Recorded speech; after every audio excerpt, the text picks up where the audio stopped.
Hey everybody, this is Cameo Punk, and today I'm just gonna kind of wrap up Torchlight. One of the things I didn't get to cover because we didn't come across one of those in How to Torchlight was a shrine, and essentially the shrines are just like fountains with water coming out of them, except the water is like three different colors, and of course there's red for health, blue for mana, and if you come across one that's yellow, all you have to do with that one is get a piece of armor that you really want to keep using, or put a weapon that you want to keep using into it, and it enchants it. So it's an enchantment shrine. So that was pretty good. Um, in terms of a storyline, essentially how it goes is you enter the town, as you see if you watch the beginning of How to Torchlight. You learn about Syl and Brink and them. And then what you're seeing right now is the boss battle with Brink.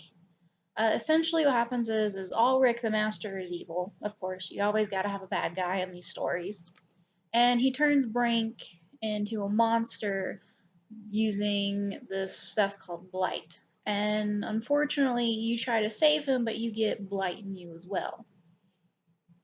And then after the boss battle, Syl finds out about everything, and it kind of becomes a quest of to getting rid of the blight, and that essentially leads to more boss battles instead of the main three boss battles, which is Brink, Ulrich, and then Ordak. And it it just after the whole first boss battle, you go down. You have to find a certain way through books in a library to how to get rid of blight. Then you have to try and get into a fortress to, or sorry, find a portal to get to a way to get to a fortress, so you can perform a ceremony to get rid of the blight. And then after you get rid of the blight, Syl gets captured, and they try to turn her evil, and then that fails because of course you're the good guy, and the whole story of the plot line is the good guy defeats the bad guy. The end. So you save her, you keep going, and then you run into Ulrich, and you fight against Ulrich, and then in the final boss battle, which you'll kind of see, Ulrich sacrifices himself so Ordok can come in, or Ordak, whatever you want to call him, and you win, and everything ends, and yeah. So that's essentially the whole storyline within like a minute. And it just shows you basic storyline right there. Um, in terms of this franchise, like the Torchlight franchise, there is a second Torchlight. Torchlight 2 is already out. I will not play it for you guys because I just don't want to bore you and also bore myself, because when I first did this video and decided that I was going to do the boss battles to do this video for you guys, I essentially just got bored. I'm more of a complete the game the first round and then I'm done. So I kind of already went through with Torchlight earlier on before I created this channel and beaten it, and just kind of going back through all the boss battles just kind of absolutely bored me. I would show you all the boss battles. Unfortunately, I did not want to try and talk for about a grand total of 30 minutes when I don't really have but much, about 12 minutes worth of stuff to tell you. Um, in terms of future content for this channel, NGGMTV is kind of on a break.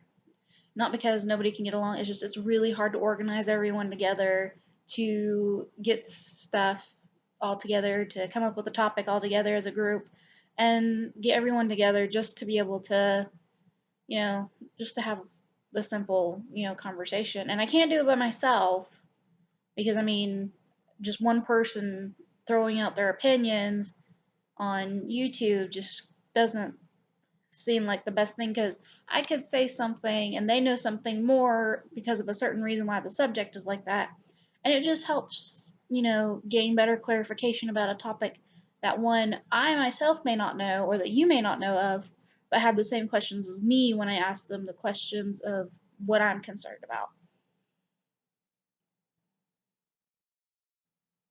Um, for gaming content, I've considered, and I probably will upload, the Nancy Drew series. I love those games.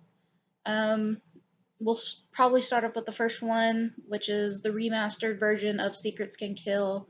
Unfortunately, I do not have the money, or well, not the money, but I cannot really locate the way to get to the first game because it was discontinued in 2010, which was before I started this channel last year. So essentially, it just made it would just be a lot easier to do the remastered. I will put up a note that the remastered does have an alternative ending, but it sticks to the main point of the storyline. Just a different villain, I guess you could say. But we will do the Nancy Drew series. I love the Nancy Drew series. It's been a personal goal of mine to play all the games. Um, Another game interest, like I said, I talked about Torchlight 2, and I said that I wouldn't bore you guys with 15 minutes of me running around in a dungeon or 15 minutes of me running around on a map trying to get somewhere and something else. Because Torchlight 2 is a really good game. It just expands on the concept of you go into dungeons, you have to beat the bad guy. It just expands that a little bit more instead of just being in a town. You're exploring the entire country that they made for Torchlight 2. So it's not just a dungeon map in a town. It's several towns in a dungeon map with dungeon maps on it. And a big area where you have to completely explore, and there's bad guys, and there's side quests. Um, so it's a pretty really good game. If I did play it for you guys, it would probably be on a blog video, just to let you guys have something visual as I'm talking to you like I'm doing right now. Um, with Torchlight 2, with more than it's just more than map variations, you do get to see the main three characters, which are the characters that you can create from Torchlight 1 and Torchlight 2. So far, I haven't come across the sorcerer just yet that you can play in the game, but I have come across our gunman or gunwoman, however you want to call her, and of course the big brute that carries the swords and stuff like that. You do come across those two. Essentially, with this plot line, the difference is Auric is dead. Auric is gone. Ordok is gone. Essentially, there is a person called the Alchemist, and he's taking away the so-called gods of this Torchlight realm and is essentially taking their power so he can become all powerful. That's kind of how it goes. Like I said, it is a really good game to try. I'd encourage you guys to try it, but beat the first one because you do see Syl at the very beginning, but it's not confirmed. But I do believe that Syl actually winds up dying at the beginning of the second game, and you kind of question, okay, well, what was the significance of this woman? The only way you'll find out is if you play the first Torchlight. Um, Torchlight 3 is not going to come out. It was supposedly going to come out, but I guess it failed at PAX and they just changed their mind. I mean, if that decision changed, I'll just let you guys know. And it'll be the same way with Torchlight 2. I'll just give you an idea of what the storyline is and just do blog videos with gameplay. Other games I've considered is the FNAF franchise or the Five Nights at Freddy's franchise. And you're probably wondering, oh, that sounds cool, but why would you do it anyway? I mean, there's people like Markiplier, Razbowski, Jacksepticeye, those kinds of guys, and they've already played all the games. Well, there's a difference between watching someone get jump scared and then watching you get jump scared yourself or playing the game yourself and getting jump scared. There's a little bit of a difference between those two. And I personally want to play it because I enjoyed the game and I enjoyed watching other people play it, but I want to play it myself. That's essentially how it is. I just never got to play it because I didn't have the money to get it until recently. So I have all the games. So I have all the games and I'll be able to play them through. With the FNAF franchise, though, I will not be doing all the bonus stuff, the custom lights, the 2020 modes, all that.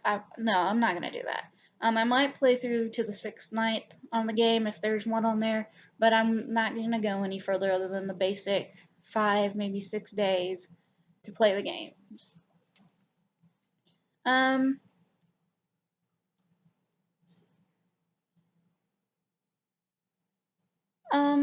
for if you're wondering, like I haven't done like oh, do you do Gary's mod content? No, this YouTube channel is solely ran or run on my laptop, and I don't have the necessary equipment to where I could run Gmod and record it on open broadcast software, because that's what I have right now. That would make it really good content that you guys deserve to see. So until I can get those kind of upgrades that I need, um, it's just not gonna be a lot of Gary's Mod content. I can give it a shot and see where it goes, but the last several times I get try it, it does not turn out the way it needs to be. It's just really, really laggy. Just really laggy. um,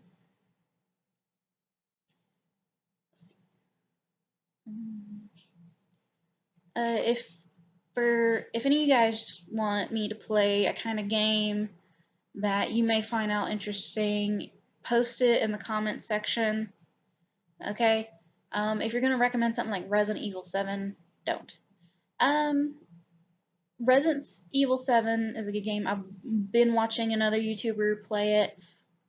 I don't necessarily like blood and gore. I like jump out scary, kind of like the jump scares you get from the FNAF series. That I can handle. Blood and gore is not my total ordeal. I mean, it's great for movies like the Saw series and so on and so forth, but it's something I just can't deal with. Um, if you have any personal questions for me, later down the line, I might do a Q&A video for you guys to see. So post those in the comment section.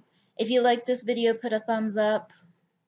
And if you want to subscribe to my channel, push the subscribe button. So until the next time, I'll see you guys later. Bye.